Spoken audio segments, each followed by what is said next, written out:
With the permission of our colleagues, ilang bagay po ang nais ko sanang sabihin, paumanhin. Dininig ko muna ang posisyon at opinyon ng bawat isa bago ko pinagpasahang bumaba mula sa kinakaluklukan at kinakaupuan ko at sagutin ang ilan sa mga puntong ibinigkas nitong nagdaang ilang oras na.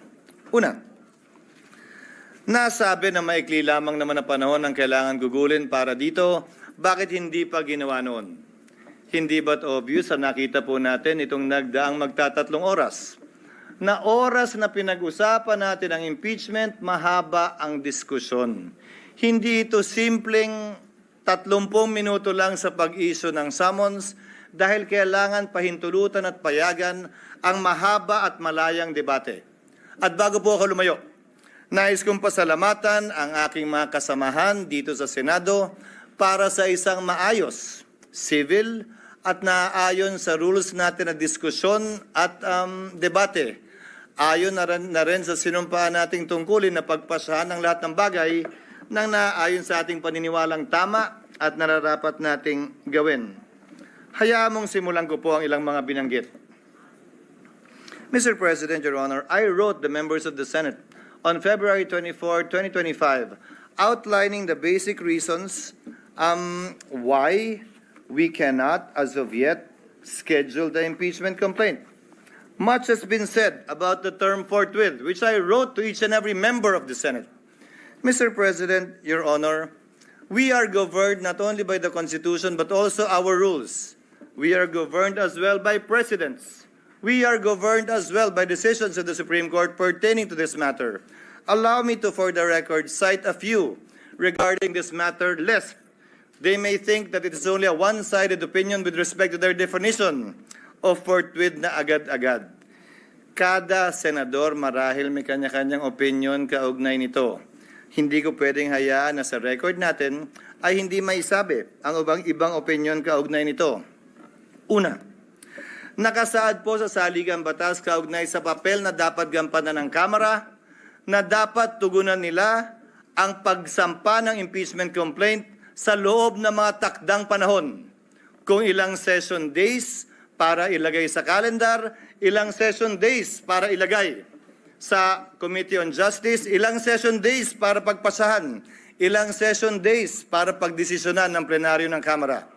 Nakalagay din sa rules ng Kamara, anumang impeachment complaint regularly filed by one member, dapat po immediately, hindi po forthwith, immediately, i-transmit ng Secretary General sa Speaker.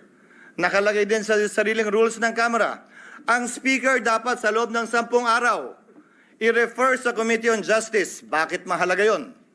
Dahil sang-ayon sa desisyon ng Korte Suprema sa Francisco case, dyan magsisimula ang 1-year ban sa pagsasampa ng pangalawa, pangatlo o pang-apat na impeachment complaint. Hindi yan ginawa ng Kamara. Sa katotohanan, hanggang nag-adjourn tayong lahat bilang Kongreso noong February 5, hindi yan ginalaw ng Secretary General sa kabila ng magkatabi lamang naman ng opisina ng Secretary General at ng Speaker. Sasabihin marahil ng ilan, tapos na yan. Lumipas na yan, tulad ng sinabi ni Senator Coco, wala na tayong magagawa dyan. Nandun ako. Pero may katanungan akong iiwan bago nating lisanin ang puntong yan. Nasaan yung mga nagrereklamong dapat agad-agad? Nasaan yung mga nagsasabing ngayon na, wag nang pagpaliban, ba't ba dinedelay? Inupuan po na mahigit 2 buwan, magtatatlong buwan nga ito. Hindi inaksyonan. Wala naman ako narinig na nagreklamo na nasa na yung agad-agad. Quote, it may be modified by circumstances and the nature of the duty to be performed. Marami po nagsasabi ng opinyon na agad-agad. Kung gaano karami po ang abogado, kung gaano karami po ang marunong at magaling, ganoon din kadami marahil ang kanilang interpretasyon. Pero nasaan ang probisyon ng saligang batas, desisyon ng korte nag-iinterpreta doon na nagsasabing agad-agad nga ang ibig sabihin yan, samantalang hindi naman agad-agad ang interpretasyon ng salitang immediately ng Kamara. Kung talagang immediately ang gusto, E de sana ang sinulat ng mga nagsulat ng konstitusyon, immediately din tayo. Eh yung immediately nga ng House, hindi yun ang interpretasyon. Tapos tayo ganyan. If the prosecutors themselves, the complainants themselves were not that interested and sat on these complaints for over 2 months, tayo bigla ngayon, mamadaliin nila habang nagpabanjing-banjing sila ng mahigit 2 buwan sa mababang kapulungan. Pangalawa, bagaman tama si Senator Pimentel at sang-ayon ako na pwede tayo mag-trial habang recess. Ginawa na po yan sa kaso ni Chief Justice Corona. Again, we are governed not only by the Constitution, by our rules, but also by precedents. Subalit, may malaking pagkakaiba. Dapat nasimulan, na-refer, at nagkaroon ng plenary action sa articles of impeachment upang makonstitute ang impeachment court bago ito magpatuloy habang recess. Maraming nagsabi, mag-trial na tayo, mag-convene na tayo, sumampa na tayo habang recess. Sa pananaw at palagay ko, labag yan sa saligang batas. At dun sa mga talagang gustong matanggal si Vice President Sara Duterte, dun sa mga galit sa kanya, inis sa kanya at gustong madali itong impeachment, para mo lang dinagdag, binigyan siya ng dagdag na balang questionin ito sa Korte Suprema. Dahil hindi po pwede yan. At hindi po ako papayag na mangyari at gawin yan dahil lamang gusto nila at nagmamadali sila. Sinabi ko na sa simula pa lang ng impeachment process na ito, 1 linggo matapos i-file yan dito sa Senado, 2 oras bago tayo mag-adjourn sa huling araw ng ating sesyon. Sabi ko, hindi ako makikinig, susunod o magpapadala sa sino mang pabor sa impeachment at ayaw kay Vice President Duterte. Hindi ako magpapadala sa ayaw sa impeachment at gusto si Vice President Duterte. Trabaho ko bilang tagapangulo ng Senado, hindi nga lang ako, trabaho nating lahat, na maging pantay at pareha sa ating pagtingin. Yan ang rason, hindi naman tsamba lang yun at nagkataon. Yan ang rason kung bakit ang babaeng sumisimbolo ng hustisya ay nakapiring. Wala dapat tinitingnan o tinititigan. Wala dapat kinakampihan dahil lamang nagkataong ganun ang nangyari. At dahil nagkataong ayaw ko siya ganyan ang gawin nyo. Let's go back to precedents, Mr. President. 3 lamang na impeachment complaint ang naitawid ng Kongreso patungo sa Senado na inabutan ko na matapos ang 1987 Constitution. 3 po lamang.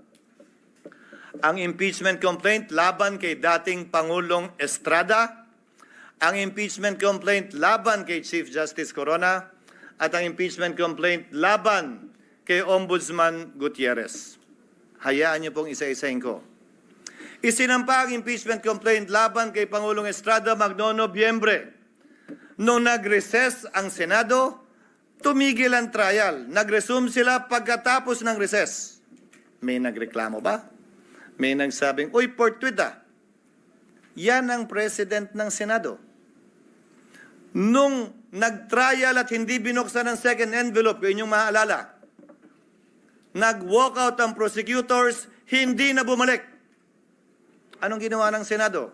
Wala ng prosecutor, wala ng interesado, dinismiss forthwith yung impeachment complaint. Dahil nawala na yung prosecutors. Tama nga naman. Hindi na pala interesado yung mga prosecutor, ano pang gagawin ng Senado magtawag ng hearing? Sa kaso ni Chief Justice Corona, sinampa 5 araw bago mag-adjourn ng Senado. Nagsimula ang trial pag-resume pagkatapos ng Christmas break. Pero bago mag-break o habang break, nag-issue ng summons, nagkasagutan. Yun naman talaga yung balak natin pag-resume nitong 2 linggong ito. Yun lang, Mr. President, mga kasamaan.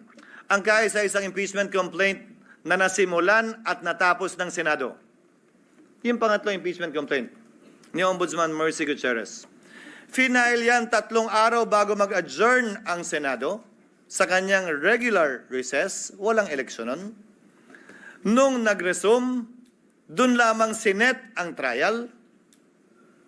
Pero bago nag-resume ang Kongreso, nagbitiw si Ombudsman Gutierrez. Ano ang ginawa ng Senado? Walang trial, hindi kinonvene ang impeachment court. As the Senate, dinismiss yung impeachment complaint. Pinagpasahan nila. Resign na pala eh. Wala na tayong kailangan gawin. Naalala niyo po yung debate na meron pa namang penalty of absolute perpetual disqualification. That was discussed. But by way of precedent, the Senate did that.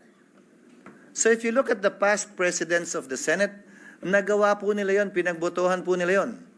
Without convening the impeachment court. Wala pong nagsabi, hoy, inaabandon na ninyo ang inyong constitutional duty nung ginawa ng Senado yon. Paano po yan, Ginoong Pangulo? Pagsang-ayon ba ang karamihan o ng pinakamaingay o matatalino sa ating bansa? Okay lang? Pag hindi sila sang-ayon, hindi na okay. Bugbog ka na. Bugbog na institusyon. Dapat may gawin na tayo. The Constitution, the rules, and the precedents, Mr. President, do not change simply because a group says otherwise. Balikta naman pa natin. Yung isang naudlot na impeachment complaint laban kay dating Chief Justice Davide. Karamihan sa mga civil society groups tutol doon sa impeachment complaint na yon. Tungkol sa corruption din yon. Tungkol sa pag-aabuso din ng poder yon. Parehong mga grounds. Dahil yun naman ang ground ng impeachment talaga eh. Anong sinabi nung halos parehong grupo ngayon na gusto ang ulo ni Vice President Sara? Ay, masama yung impeachment yan. Hindi yan dapat i-file. Dapat i-dismiss nyo yan. Mabuting tao si Chief Justice Davide. Nagsalita pa ang mga miyembro ng Senado noon. Kahit padala ng Kamara sa amin, hindi namin tatanggapin yan. Sinabi din po ng Senado noong mga panahon yun. At saka busy kami sa budget. Kailangan muna namin unahin yan bago yan. Babalik ko ang katanungan.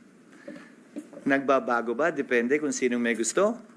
Hindi ba dapat kung ano yung pamantayan at batayan kaugnay ng impeachment complaint, sino man ang nasasakdal? Pareho at parehas ang pagtrato natin. Ngayon, kaugnay ng kasalukuyang impeachment complaint, nakalagay po sa rules ng Senado, ang impeachment proceedings dapat i-refer sa Committee on Justice. Ang ginawa ng Senado, bagaman pareho ang rules natin na bahagi ng ating President, ni-refer sa Committee on Rules na siyang naging hudyat para buuin ang impeachment court. Sa Estados Unidos, kung saan natin kinopya ang karamihan ng mga provision ng ating impeachment rules, ang mga miyembro ng Kamara na nag-hain ng impeachment o mga prosecutors, sila ang nagbabasa niyan. So, nung nakita po namin sa parte ng Secretariat, yung President na yon, nung nakita po namin yung provision na dapat sa Committee on Justice i-refer, sinuggest namin na basahin yung articles of impeachment ng prosecutors mismo. Sa Senado, hindi pa sa Korte. Para magsilbing hudyat yon ng pag-convene ng impeachment court at panunumpa ng mga judges ng impeachment court. Yung po sana ang nakatalagang gawin sa June 11. Nasabi po ni Senator Villanueva, ano nga ba ang pagkakaiba? June 2, June 3, June 5, June 4, June 9, June 10, June 11. Kung susundan natin ang ginawa ng mga ibang impeachment court sa mga nagdaang panahon, ini-issue lamang nila yung summons para mabigyan ng sapat na panahon. Ang nasasakdal na isumite yung kanyang answer dyan sa impeachment complaint. At pagkatapos nun, dahil magtatapos ang kapangyarihan ng mga prosecutor sa June 30, hindi po tayo pwede magpatuloy sa ating paglilitis dahil hindi naman pwedeng one side lang yung ating mapapakinggan pagkatapos ng June 30. Doon sa nagsasabi na may mga private prosecutor naman na i-appoint ang Kamara. With the principal goes the agent because the authority of the principal ceases by June 30. So, napag-usapan, tatawid ba ito? Tatawid ba ito sa susunod na Kongreso? Kung gaano rin karami siguro ang senador, ganong karami din ang opinion. Kung gaano karami ang abogado, ganong karami din ang magaling nilang basehan kung tatawid nga ba o hindi. My position is that it will. Mr. President, Your Honor, allow me to read a portion of the deliberations of the Constitutional Commission on this matter. Delegate Aquino, because I would proceed, quote, from settled jurisprudence that impeachment proceedings are essentially judicial in nature, such that it follows that when the legislative chamber undertakes these proceedings, it sits as a court of justice, and therefore, it is not bound by the rules of legislative sessions. It cannot adjourn. Assuming that the session is adjourned, impeachment proceedings should not in any way be affected by the adjournment of the session. Delegate Romulo. That is not precluded from our proposal. If the Commissioner wants to make it explicit and to suggest amendments to that effect, I suppose I would not object. Our thinking is that if the Commissioner's premise is that it is like a court of justice, maybe an adjournment of the hearing will certainly not preclude it from continuing the proceedings on some other day. In other words, it could not lose jurisdiction just because of adjournment. Add to that, Mr. President, what the Minority Leader said during earlier sessions we've had. Hindi porkit pinalitan yung judge, dismissed agad lahat ng kaso at magsisimula uli. Ang prinsipyo pa ng batas na nagsasabing anumang sinimulan, dapat lamang tapusin. Plus ang president natin kaugnay sa SET na tumatawid yung kaso sa SET bagaman nagpalit ng Kongreso, bagaman nagpalit ng mga miyembro ng Senado at maestrado ng Korte Suprema. Now, allow me to state a few more things before I yield the floor. Mr. President, Congress cannot pass an irrepealable law. Very much so that we cannot bind the next Congress. Whatever we decide with respect to this issue, kung tatawid nga ba o hindi, would have to be confirmed, affirmed, or rejected as the case may be by the 20th Congress. Some of us will be part of that. Some of us will no longer be part of that. But we cannot tie their hands and bind their hands. But the same is true, Mr. President, Your Honor, if at all, with the House of Representatives as well. The 19th Congress also, to my mind, cannot bind. If the 19th Congress Senate cannot bind the 19th Congress, the 20th Congress Senate, then in the same breath, the 19th Congress House cannot bind the 20th Congress House. Certain procedural, to my mind, compliances need to be made in order for this to be done. As a last point, Mr. President, Your Honor, oo nga po at marami nagpapahayag na opinyon at maraming sinasabi laban sa Senado at higit pa sa sinumang miyembro ng Senado laban sa inyong lingkod. But I consider that as part of the burden of leadership, Mr. President, Your Honor. Bahagi yan ng trabaho bilang tagapangulo ng Senado na balikatin kung anumang pagsubok, anumang pasanin, anumang patutsada na ibabato sa Senado o sa tagapangulo ng Senado kaugnay ng ginagawa o di nito ginagawa. Pero alalahanin din sana ng ating mga kababayan, bagaman karapatan nilang sabihin at magsabi ng kanilang nasa sa loob, tulad ng paggalang na ginagawa natin sa mga nagpapahayag ng kanilang opinyon sa labas lamang ng Senado. Para po sa akin, lahat po ito ay welcome at respetado ko dahil sa isang demokrasya, importante ang malayang pagpapahayag ng opinyon. Sa isang demokrasya, Ginoong Pangulo, hindi naman pwedeng nagkakasundo tayo sa lahat ng bagay.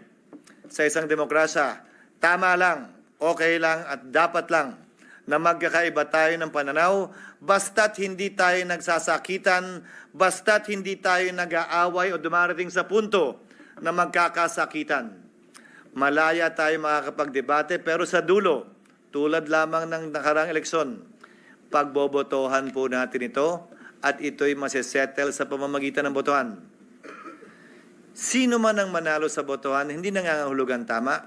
Sino man ang matalo, hindi nangangahulugang mali. Iyon ang gusto ng nakararami. Gayon din sa mga opinyon na inihahayag sa ngayon.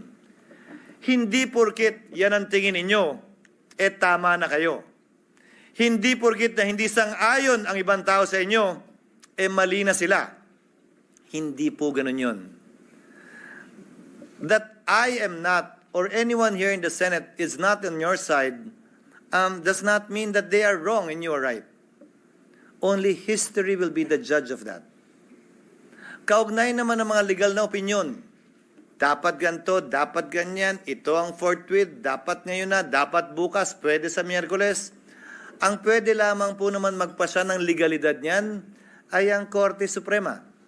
Hanggat hindi po nangyayari yan, malaya tayong pwedeng magdebate at sabihin ang ating kanya-kanyang posisyon na buong na bukas at buong pahintulot ang binigay ng Senado para mapakinggan yan.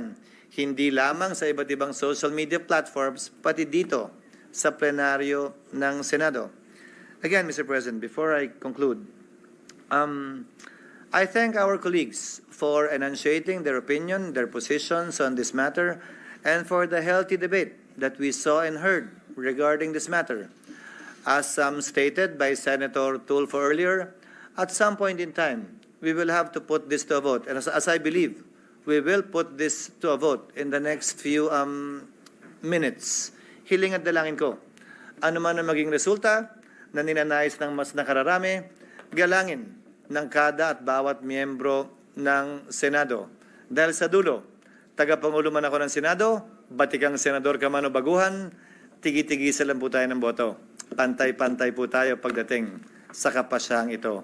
Maraming salamat po sa inyong pasensya, sa oras at paumanhin kung medyo mahaba-haba po ng konti ang aking mga sinambit na salita.